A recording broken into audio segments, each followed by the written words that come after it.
Injil Matius pasal yang pertama ayat yang ke-18. Kelahiran Yesus Kristus adalah seperti berikut. Pada waktu Maria ibunya bertunangan dengan Yusuf, ternyata ia mengandung dari Roh Kudus sebelum mereka hidup sebagai suami istri. Jadi ketika Maria dan Yusuf bertunangan, ya tiba-tiba Maria ini mengandung, saudara. Saya yakin bukan sesuatu yang mudah buat Maria, di mana dia masih perawan dan dia belum pernah disentuh, tetapi tiba-tiba dia hamil, mengandung. Adalah sebuah pergumulan bagaimana dia memikirkan untuk nanti dia kasih tahu ke Yusuf, ya. Ya, seringkali kita itu mendengar khotbah-khotbah tentang Natal, ya kita jarang membahas tentang dua tokoh yang sangat berperan penting di dalam peristiwa kelahiran Kristus ke dalam dunia, yaitu Maria dan Yusuf. Dibutuhkan sebuah harga yang luar biasa ketika Yesus akan lahir ke dalam dunia. Yang pertama adalah Maria. Dia harus mengalami sesuatu yang tidak mudah bagi dia. Tetapi kita percaya orang yang terus berjalan bersama Tuhan, yang menggenapi rencana Tuhan atas kehidupannya, maka Tuhan itu turut bekerja mendatangkan kebaikan. Lalu ayat yang ke-19 berkata, karena Yusuf suaminya seorang yang tulus hati dan tidak mau mencemarkan nama istrinya di muka umum, ia bermaksud menceraikannya dengan diam-diam. Kita juga bisa melihat dilema yang dialami oleh Yusuf sebagai seorang suami ketika mengetahui bahwa istrinya sudah mengandung sejak mereka masih bertunangan sementara dia tidak pernah menyentuhnya. Bukan sebuah pergumulan yang mudah. Saya mencoba bertanya kepada beberapa bapak-bapak saudara, mungkin juga bapak-bapak yang menyaksikan ini malam hari ini bisa merenung sejenak. Kalau kira-kira saudara bertunangan dengan seorang wanita dan saudara belum pernah menjamah wanita itu, ya tiba-tiba dia hamil, tetapi saudara sudah terlanjur menikahinya, ya apa yang akan bapak-bapak lakukan? Ya, saya menyurvei ini semua berkata ceraikan bu, ceraikan. Ya kenapa? Itu kan sama saja dengan menipu. Orang gak pernah disentuh tiba-tiba hamil. Saya percaya ini juga menjadi sebuah dilema bagi Yusuf yang sangat luar biasa. Kenapa? Di satu sisi Yusuf itu mencintai Maria. Tetapi di sisi yang lain dia juga punya harga diri ketika dia tahu Maria tunangannya sudah mengandung. Itu bukan sebuah pergumulan yang mudah, ya. Dan saya yakin Yusuf juga galau dengan hal itu. Mereka berdua-duanya ini galau. Maria bingung mau menjelaskan kepada Yusuf seperti apa. Yusuf juga sudah berniat untuk menceraikan Maria karena dia kecewa. Saudara, kita melihat dua tokoh yang sangat berperan dalam kelahiran Yesus Kristus ke dalam dunia ini. Ya, dari kisah mereka berdua ini kita bisa menarik sebuah nilai bahwa ketika Yesus memang hadir dalam hidup kita, seringkali ada pergumulan yang harus kita alami, ya. Ketika Yesus pertama kali dalam hidup kita hadir, memang ada pergumulan yang harus kita lakukan, yang harus kita jalani, terutama melawan apa? Kedagingan, ya, harga diri, ada daging yang harus dimatikan, dan ini terjadi. Tapi saya percaya Maria dan Yusuf adalah orang yang sungguh-sungguh mencintai Tuhan dan mereka takut akan Tuhan. Sehingga ketika mereka berjalan untuk menggenapi rencana Tuhan, maka Tuhanlah yang akan turut bekerja untuk kebaikan mereka. Saudara, jika kita menjadi orang-orang yang terus hidup dalam kebenaran, apapun yang terjadi di sekeliling kita, kita nggak usah berpikir bagaimana cara kita dengan kekuatan untuk menyelesaikan semua perkara yang ada di sekeliling kita. Bagian kita itu cukup mempercayakannya kepada Tuhan. Kita percaya firman-Nya berkata dia Tuhan yang turut bekerja di dalam segala sesuatu mendatangkan kebaikan bagi orang-orang yang mengasihi Dia dan yang terpanggil sesuai dengan rencana Tuhan. Ketika Maria dan Yusuf mengalami sebuah pergumulan, apa yang terjadi? Ayat yang ke-20 berkata, jadi Yusuf ini diam-diam sudah mau berniat menceraikan Maria karena dia kecewa, dia merasa tertipu kenapa Maria sudah mengandung sementara dia belum pernah menyentuhnya. Ayat 20 berkata, tetapi ketika ia sedang mempertimbangkan maksud itu, malaikat Tuhan nampak kepadanya dalam mimpi dan berkata, Yusuf anak Daud, janganlah engkau takut mengambil Maria sebagai istrimu, sebab anak yang di dalam kandungannya adalah dari Roh Kudus. Saudara perhatikan, ketika kita itu sedang menggenapi rencana Tuhan atas hidup kita, mungkin tantangannya banyak, mungkin persoalannya banyak, tetapi percayalah Tuhan yang akan menyelesaikannya bagi saudara dan saya. Ya, sesuatu yang rumit tadinya dengan cara Tuhan, akhirnya ketika Yusuf sedang mempertimbangkan untuk menceraikan Maria, Tuhan datang dengan menampakkan malaikat di dalam mimpinya Yusuf dan berkata, dan saya percaya saudara, kalau Yusuf bukan orang yang diurapi Tuhan dan takut akan Tuhan, ya dia mungkin tidak bisa menerima mimpi itu. Tetapi karena dia juga adalah orang yang takut Tuhan, berjalan dalam rencana dan menggenapi kehendak Tuhan, maka dia mempercayai apa yang Tuhan sampaikan. Ayat 21 berkata, ia akan melahirkan anak laki-laki dan engkau akan menamakan dia Yesus. Kenapa? Karena dialah yang akan menyelamatkan umatnya dari dosa mereka. Tujuan kedatangan Yesus ke dalam dunia ini yang pertama itu apa saudara? Di sini dikatakan dialah yang akan menyelamatkan umatnya dari dosa mereka. Mengapa Yesus harus datang dan turun ke dalam dunia? Persoalannya hanya satu, karena dia ingin menyelesaikan dosa saudara dan saya. Yesus datang untuk menyelamatkan saudara dan saya dari dosa-dosa kita. Kenapa? Alkitab berkata hukum dosa ialah maut. Barang siapa yang sudah jatuh ke dalam dosa, melakukan dosa, maka upah dosa ialah maut. Dan orang yang hidup di dalam dosa pasti binasa. Kalau kita bicara tentang kebinasaan bukan berbicara tentang kematian. Karena orang yang ada dalam Kristus kita semua juga akan mati. Tetapi kita tidak perlu takut dengan kematian. Karena orang yang ada dalam Kristus bagi dia mati adalah sebuah keuntungan. Karena kita hidup dalam kekekalan. Tapi bagi mereka yang berada di luar Kristus yang belum menerima pengampunan dosa, maka mereka akan menemukan kebinasaan kekal. Yesus datang tujuannya yang pertama dalam dunia ini untuk apa? Karena ia ingin menyelamatkan umatnya dari dosa mereka. Saudara, mengapa dosa itu begitu penting bagi Kristus untuk menebus kita dari dosa? Karena saudara, kita tahu bersama pada awalnya Tuhan menciptakan manusia itu serupa dan segambar dengan dia. Kenapa? Karena Tuhan ingin hidup bergaul dengan manusia. Dia ingin hidup berhubungan intim dengan manusia. Tetapi saudara, akibat dosa, upah dosa ialah maut, dan semua manusia telah jatuh ke dalam dosa dan telah kehilangan kemuliaan Allah.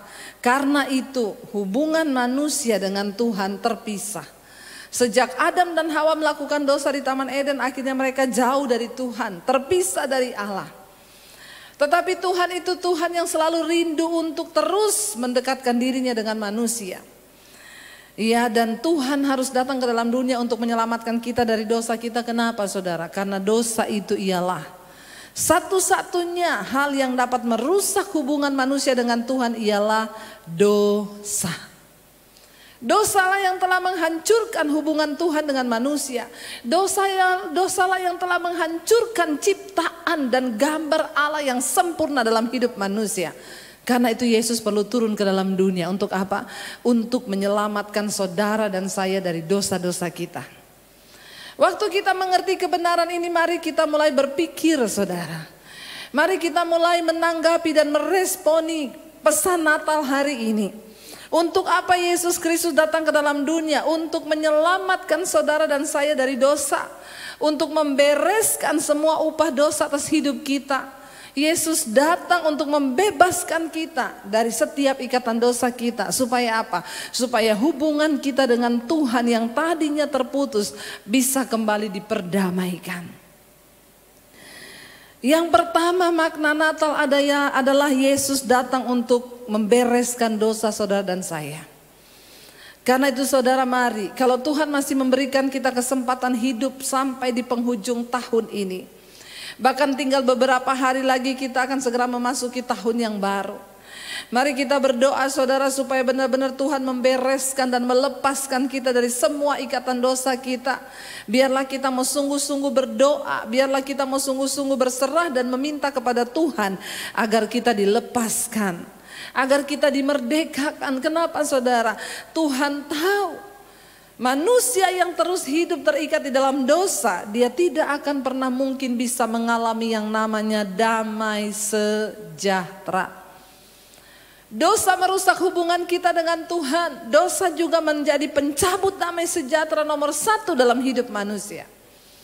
Karena itu saya selalu berkata, orang yang paling berbahagia di dunia ini bukanlah orang kaya.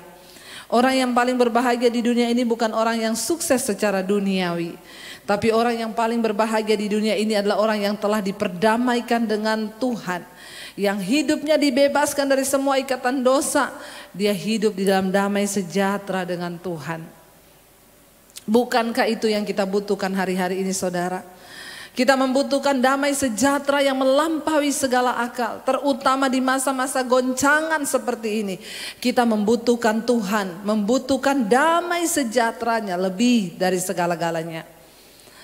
Yesus datang ke dalam dunia yang pertama untuk menyelamatkan saudara dan saya dari dosa-dosa kita. Sebab upah dosa ialah kebinasaan. Tapi Tuhan sangat mengasihi kita, dan karena itu dia berkata, karena begitu besar kasih Allah akan dunia ini sehingga ia mengaruniakan anaknya yang tunggal, supaya barang siapa yang percaya pada dia tidak binasa, melainkan beroleh hidup yang kekal. Mari saudara, kita mau terus sama-sama meminta kepada Tuhan agar Tuhan itu terus bekerja dalam hidup kita, agar Tuhan itu terus melakukan yang terbaik bagi kita, agar Tuhan itu terus menyertai kita. Cuma satu syaratnya, mari kita tinggalkan dosa. Kenapa saudara? Karena dosa juga membawa dampak buruk bagi kehidupan manusia. Tuhan berkata, bukan tanganku kurang panjang untuk menolong engkau, bukan telingaku yang kurang tajam untuk mendengarkan seruanmu, tetapi dosamu itu yang menjadi penghambat yang baik daripadamu. Dosa menghambat berkat-berkat Tuhan tercurah atas kehidupan manusia. Di dalam kitab Yeremia, Tuhan berkata kepada Yeremia, Yeremia, ingatkanlah kembali kepada bangsa ini, kepada Yehuda dan Yerusalem, agar mereka kembali bertobat dan mendengarkan suaraku. Suruhlah mereka untuk mendengarkan perkataan-perkataanku. Mintalah mereka untuk kembali mendengarkan suaraku. Supaya apa kata Tuhan? Supaya aku dapat menggenapi setiap janjiku atas hidup mereka. Supaya aku dapat menggenapi setiap sumpah dan janji yang pernah aku ucapkan kepada nenek moyang mereka, untuk memberikan kepada mereka tanah yang berlimpah susu dan madu. Tuhan berbicara lewat perantaraan Yeremia, sampaikan kepada bangsa ini. Suruh mereka bertobat untuk mendengarkan suaraku. Tinggalkan segala kejahatan mereka. Mengapa Yesus merasa begitu penting untuk turun dari sorga menyelamatkan saudara dan saya? Dia ingin menyelamatkan kita dari semua ikatan dosa-dosa kita, saudara. Kenapa? Karena dosa menghalangi janji Tuhan digenapi atas hidup kita. Dosamu itu yang menjadi penghambat yang baik daripada hidupmu. Mungkin selama ini saudara merasa, kenapa hidup saya seperti ini Tuhan? Rasanya kenapa begini-begini saja? Kenapa hidup saya itu sepertinya ada dalam satu kesialan masuk kesialan yang lain? Saudara, mari kita introspeksi diri. Kita mau berkata, Tuhan, kalau masih ada hal yang tidak berkenan dalam hidupku, Tuhan bereskan Tuhan. Aku mau hidup di dalam perkenanan-Mu, aku mau hidup dalam kekudusan-Mu ya Bapa. Mari kita mengejar apa yang berkenan pada Tuhan, saudara. Kita ada di masa-masa pemurnian hari-hari ini. Jangan bermain-main lagi dengan dosa. Mari kita tinggalkan semua itu. Yang berikutnya dikatakan di sana ayat 22. Hal itu terjadi supaya genaplah yang difirmankan Tuhan oleh Nabi. Sesungguhnya anak darah itu akan mengandung dan melahirkan seorang anak laki-laki, dan mereka akan menamakan dia Immanuel, yang berarti Allah menyertai kita. Saudara yang terkasih, hal itu harus terjadi supaya genap firman Tuhan. Ya, di mana dikatakan bahwa Mesias itu akan datang. Ya, anak itu akan lahir dan mereka akan menamakan dia Immanuel, yang artinya adalah Tuhan beserta kita. Dari sejak zaman dahulu sudah dinubuatkan oleh para nabi bahwa Yesus Kristus akan datang untuk apa? Untuk menyertai umatnya, saudara dan saya. Kalau hari ini engkau berpikir engkau rindu melihat penyertaan Tuhan atas hidupmu, maaf saudara, saya mau kasih tahu, Tuhan terlebih rindu untuk menyertai saudara dan saya. Kalau hari ini mungkin kita berkata, Tuhan, aku tidak lagi merasakan penyertaan-Mu. Aku rindu Tuhan menyertai hidupku. Saya mau bilang Tuhan terlebih rindu untuk memberkati dan menyertai hidup kita. Tapi seringkali ada jarak antara kita dengan Tuhan.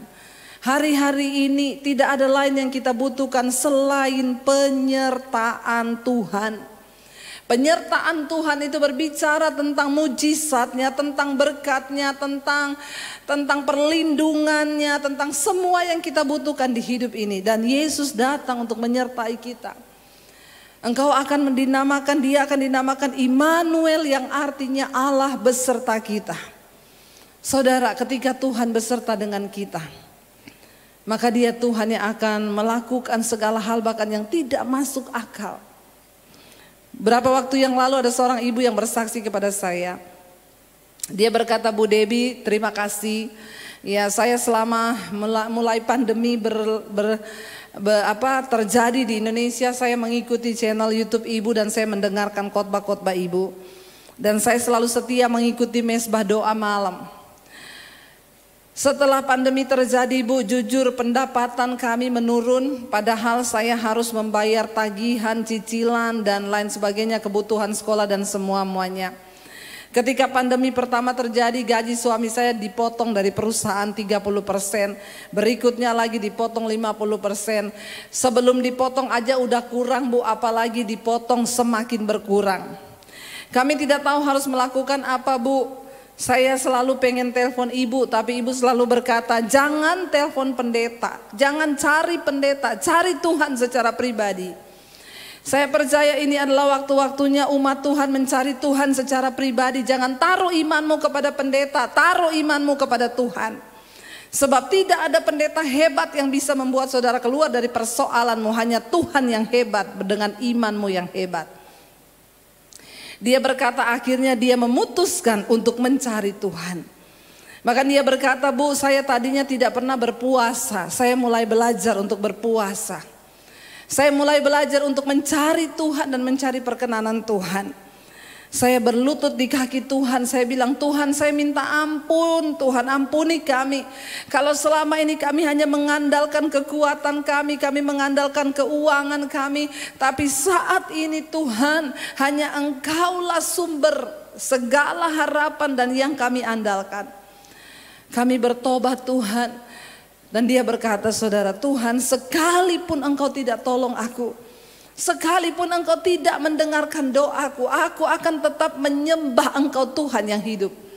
Dan saudara percaya, saudara tahu iman yang seperti inilah yang Tuhan cari hari-hari ini. Saya berdoa supaya setiap saudara memiliki iman di atas rata-rata.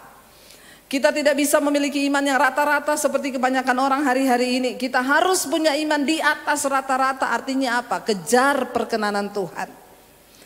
Lalu apa yang terjadi ketika dia mulai merendahkan diri, berdoa, berpuasa, dia mencari Tuhan sungguh-sungguh.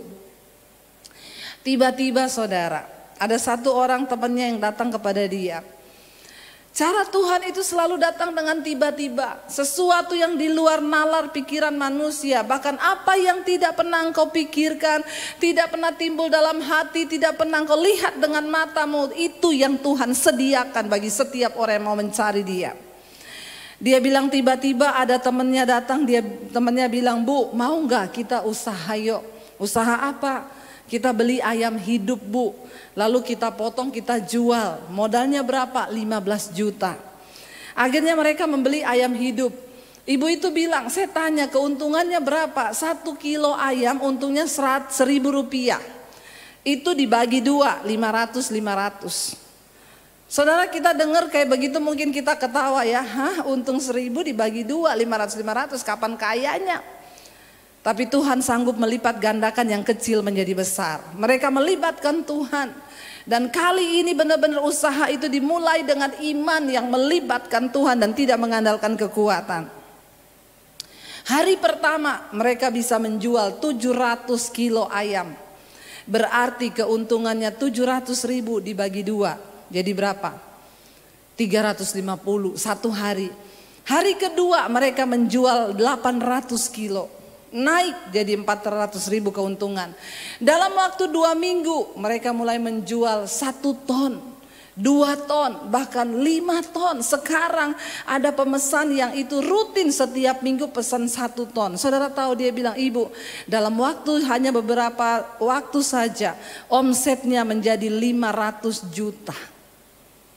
Tidak ada yang mendugakan, saudara, di masa pandemi Tuhan bisa pelihara kita dengan cara apa saja.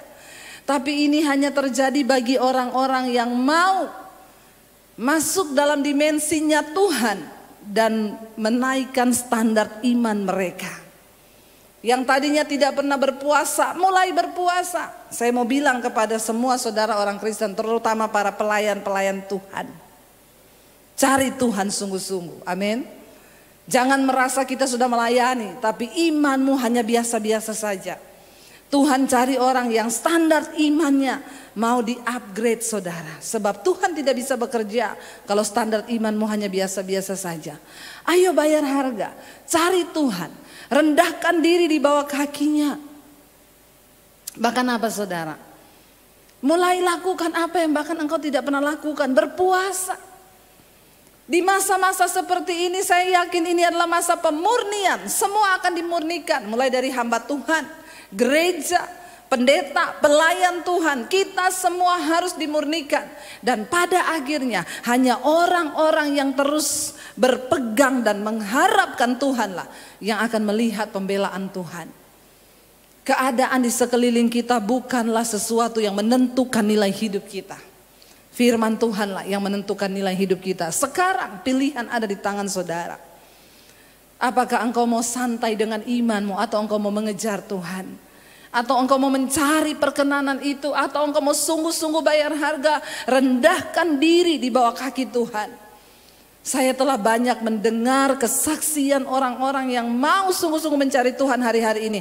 Mereka melihat pemulihan, bahkan di masa pandemi Tuhan berkati kehidupan mereka.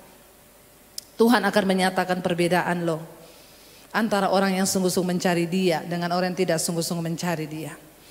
Mari saya mau mengajak saudara semua untuk kita merenungkan firman ini. Biar firman Tuhan yang kita dengar boleh membawa kita kepada takut akan Tuhan, dan kita mau sungguh-sungguh percaya. Engkau yang menguatkan kami untuk bertahan. Engkau Allah Immanuel, Tuhan yang beserta dengan kami.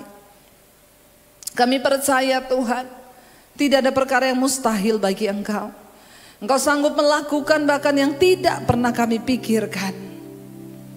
Kami bersyukur punya Tuhan yang dahsyat.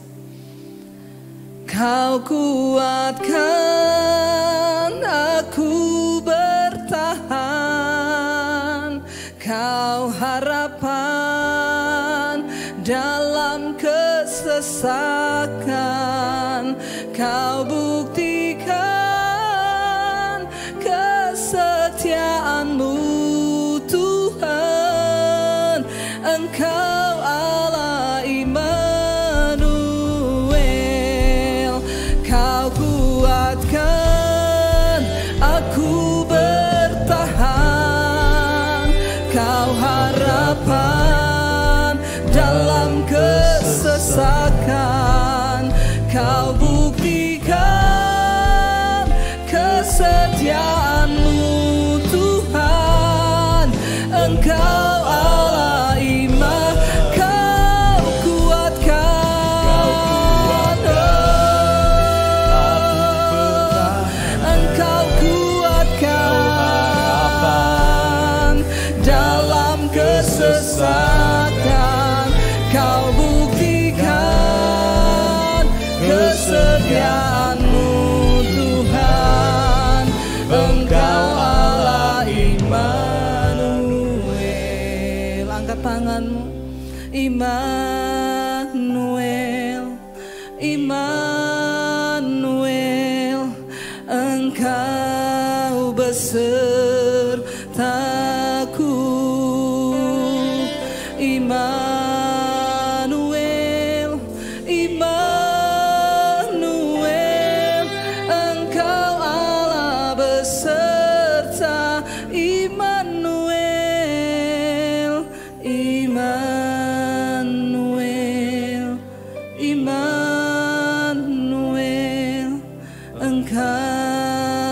besertaku. Immanuel, Immanuel, Engkau Allah besertaku. Mari angkat imanmu saudara. Percayalah. Dia berkata, aku Allah Immanuel, Allah yang menyertai hidupmu. Mungkin hari ini engkau berkata, Tuhan, aku tidak lagi bisa merasakan penyertaan-Mu hari-hari ini. Mungkin karena begitu beratnya tekanan. Engkau berkata, Tuhan, Engkau terasa begitu jauh bagi kami. Dengar baik saudara, Dia Tuhan yang terlebih rindu untuk menyertai-Mu. Sejak awal nubuatan para nabi berkata, Dia akan dinamakan Immanuel, yang artinya Allah beserta kita. Mari malam hari ini kita mau berkata, Tuhan, kalau ada hal-hal yang merintangi untuk Engkau menyertai hidupku, ampuni kami Tuhan. Ampuni kami Bapa. Bawa kami untuk sungguh-sungguh mengalami Tuhan secara pribadi.